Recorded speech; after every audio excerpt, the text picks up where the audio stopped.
Hey folks, we're back again with another video. This time we are going to be making butter cookies, or as the internet likes to call them, Schrodinger's cookies, because when you find that lovely can of delicious buttery cookies and you go to open them up, you have no idea if you're going to find cookies inside or sewing supplies.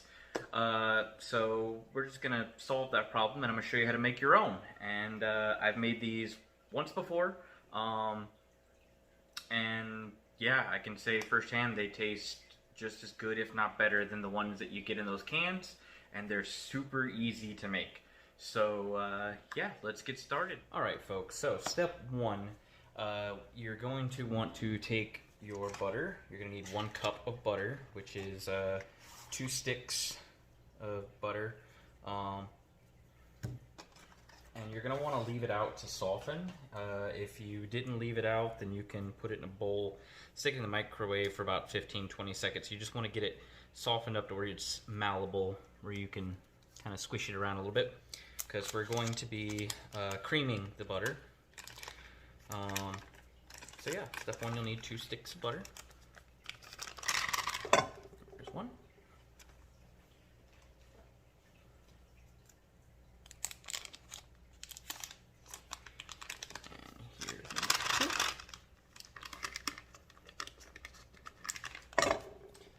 Go. Next, we are going to add 1/2 of a teaspoon of salt. There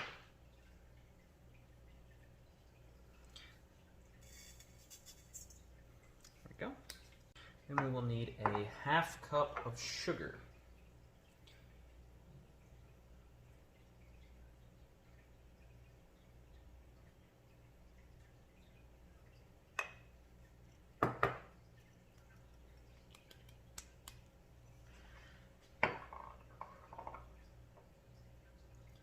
Go.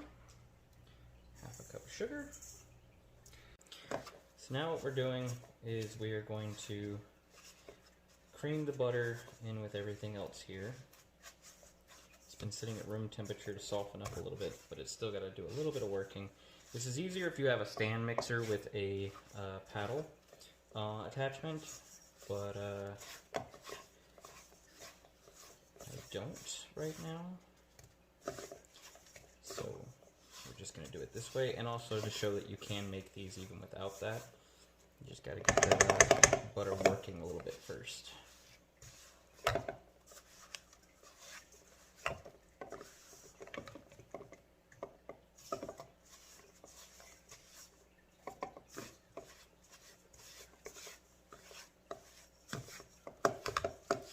Once you get everything moving,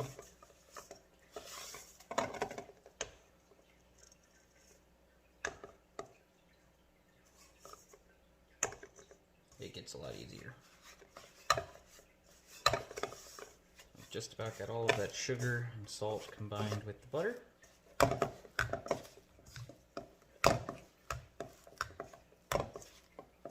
we go.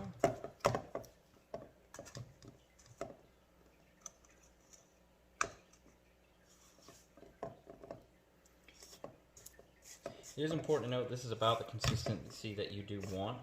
You don't want the butter melted. You want it just to be softened so that you can get it to accept all of the ingredients without being liquefied, because the majority of our batter here is actually butter.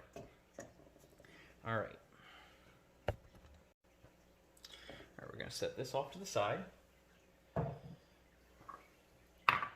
Next, we are going to need to separate out the yolks of 2 eggs.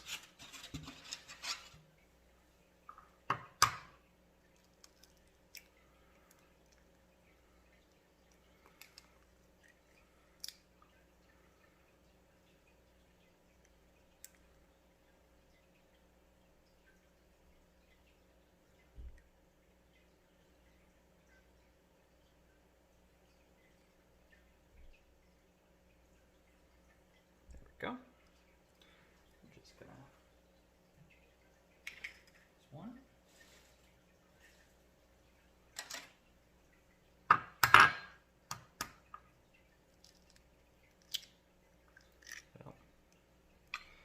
Didn't mean to drop you like that, but it's okay. Just scoop you right back up and get back to it. There we go.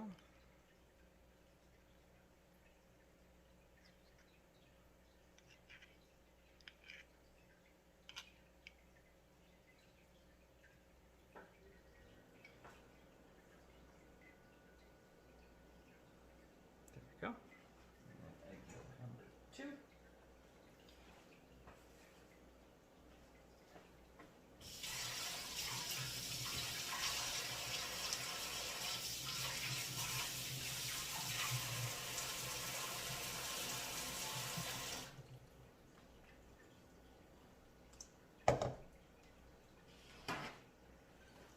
Alright.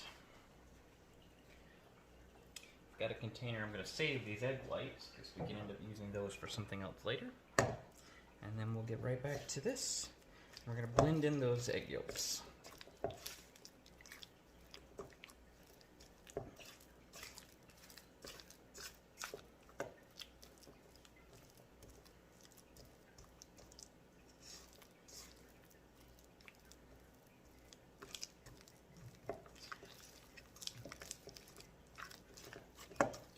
You'll notice that the creaminess will start to go up a little bit as we get this blended in. The butter will be a little easier to move. Get it all combined together nicely. We want it nice and creamy. There we go.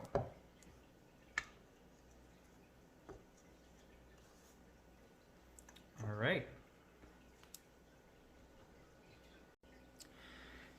Next, we're going to add about 3 teaspoons of vanilla extract, vanilla flavoring, whichever you prefer and get your hands on.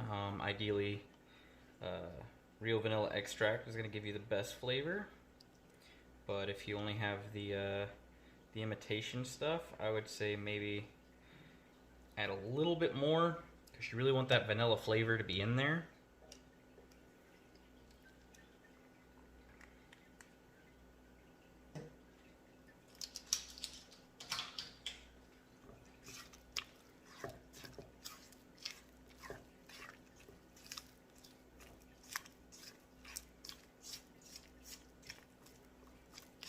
These are really starting to smell really good. Just that butter and vanilla combination together smells so delicious.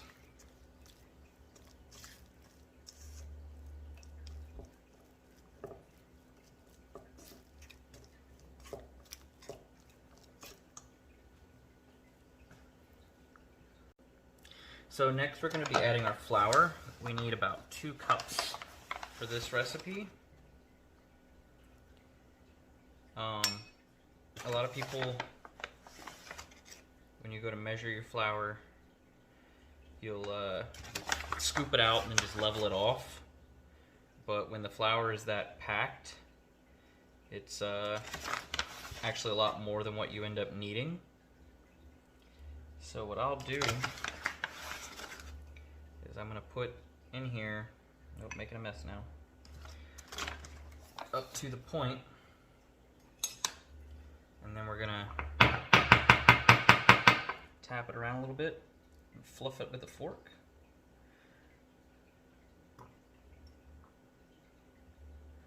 We don't want any of that to be really packed. There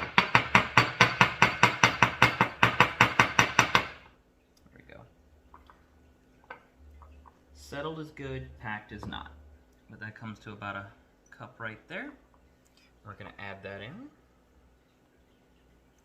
See, we've got that packed bit down there. That's why I went a little bit less than the 1 cup mark, because you see, even if I'm breaking it up with the fork, some of it still gets packed in there while we're measuring. But a packed cup is not a cup of flour. You don't want to overflour these or they'll end up coming out really dry. And we want crispy cookies here, we just don't want them to be dry cookies.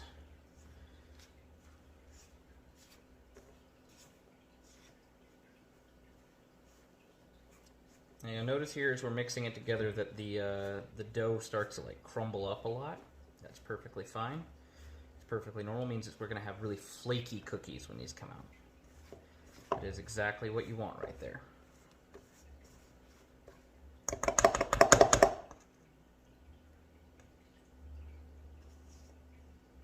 Okay, now we're going to measure out the next cup. Again, with the same process.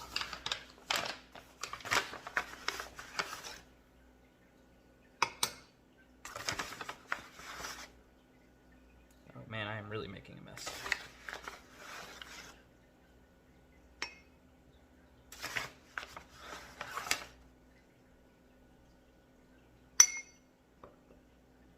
Just gonna try to fluff that up a little bit.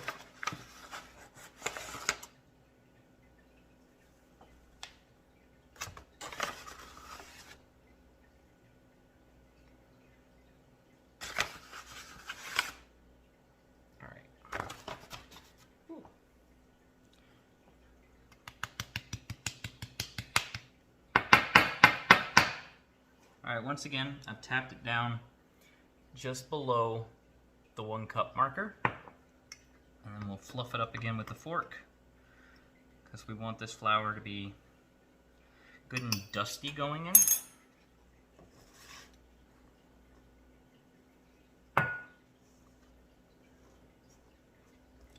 We'll get that mixed in.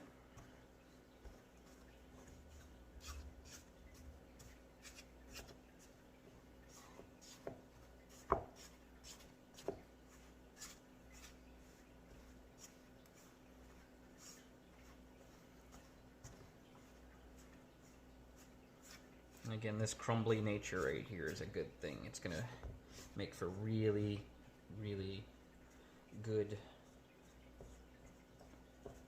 crispy, flaky butter cookies.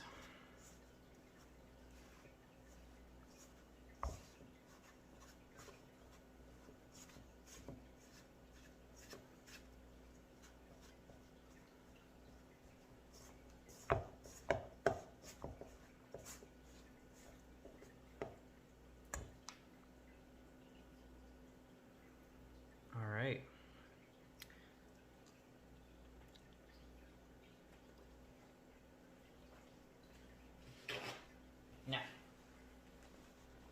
the next step to this, you have a couple of choices here. Last time that I tried making these, I did both. Option 1 is you can put these into some wax paper. You pour it out on the wax paper, squish it really tight, and then roll it up into a tube. And then you're going to want to chill it, and then you can slice off your cookies out of the tube to put onto the sheet. I did that. I think the cookies, they worked fine, but because of the nature of the dough and things, it got a little crumbly at parts and was a little difficult to cut. So I'm going to do this the other option, which is I'm still going to chill this for a little bit, because we want to re-stiffen that butter a little bit for molding. And then we are going to bring this back out of the fridge, and when we do, we're going to press it out, and we're going to cut out our cookie shapes to put onto the pan. So I'm going to cover this with some plastic and put it in the fridge and let it cool for about an hour, and I'll see you then. Alright, it's been an hour now, so we are going to take our chilled cookie dough. See, it's still nice and crumbly, but it's a lot more firm than it was before. And I've got a wax sheet of paper here. So we're just going to take this out onto the wax paper.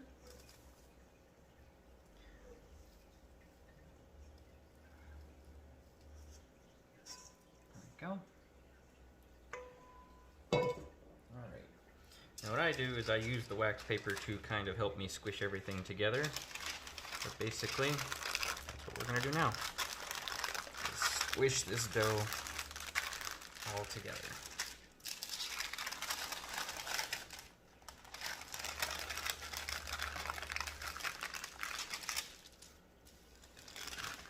Bit of a messy process at first, but it will start to knead together pretty well.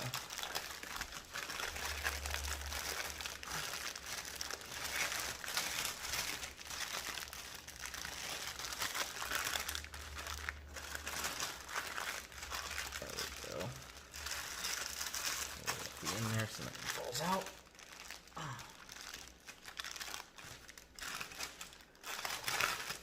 Same thing this way. Press this on down.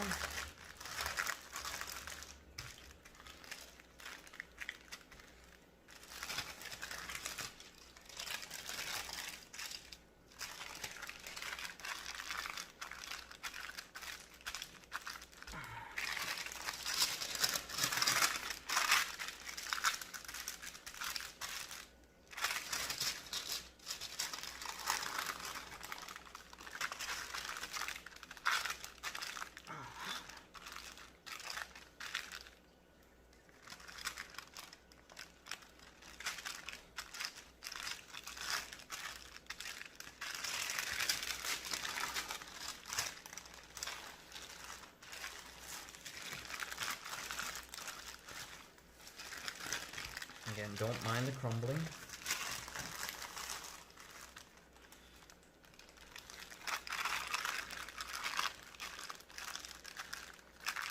Like, you could use a rolling pin, but with how crumbly that this dough actually is, it'll probably get really messy really fast. I just find that using the wax paper to do this part keeps everything pretty much together. My only complaint is that that wax paper does tear pretty easily, but it just seems to be a little bit cleaner this way to me.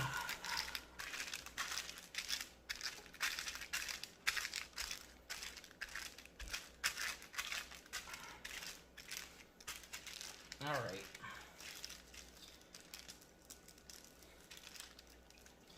About this time, we've got a nice squished up sheet to start with. So what we're going to do is we're going to press it out nice and flat.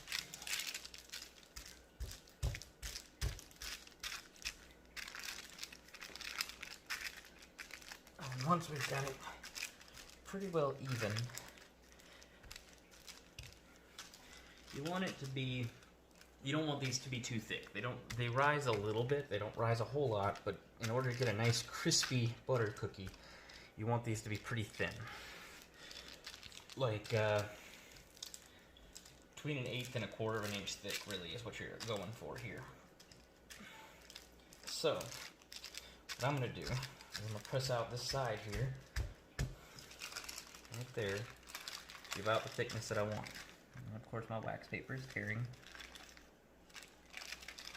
Alright, so we want that side. I've just got these little red Solo cup things, but they're about the right size for the cookies that I want. So, I just come over here and I start cutting out my nice little round cookies. And you can use whatever you want. If you've got cookie cutters, you can use those. I just find these to be a good size. So I like using this. We're going to cut out what we can get out of this first row here. And then we'll just peel them out of there and move the excess dough back for the next wave. We're going to take these, and I have a foil lined baking sheet. You don't really need to spray anything on there if you don't want to. The butter and the cookies makes them pretty well non-stick. But I still sprayed it with a little bit of cooking spray just to be safe.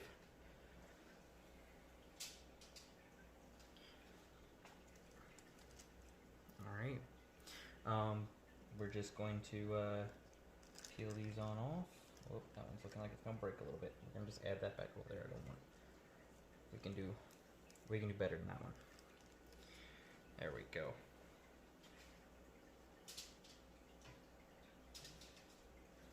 And you don't have to worry about spreading these out too terribly much. No, that's all right. We can go ahead and use that one. Again, I'll show you the sheet here. You don't have to spread them out too terribly much because, like I said, they don't really rise or spread out or anything. They just crisp up just like this. So yeah, once you cut out your first batch where you get it nice and thin like you like it, just go back through and press the excess back in.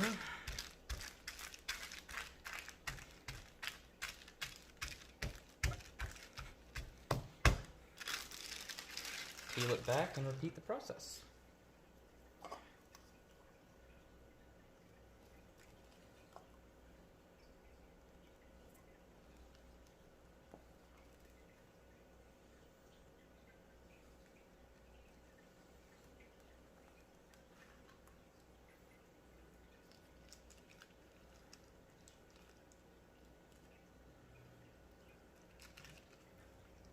Now, one thing that you can do with these, if you want, tastes really good, is you can take a pinch of granulated sugar and just sprinkle it right on the top there while it's still like the soft dough. Once you get your little coat, just kind of pat it down with your thumb and then put that onto the baking sheet. Alright, I'm going to go ahead and finish cutting these out and getting them baked, and I'll come back when we get to the next step. Preheat your oven to 350 degrees. Okay, these guys have been in the oven for about 12 minutes now. I forgot to take a video clip of me putting them in the oven. Sorry about that. But they are just about ready to come out. Don't know if you can really see it on camera or not, but they are beginning to get nice and golden brown around the edges. It means they're going to be good and crispy when we pull them out. And then we're going to put them on a rack to cool.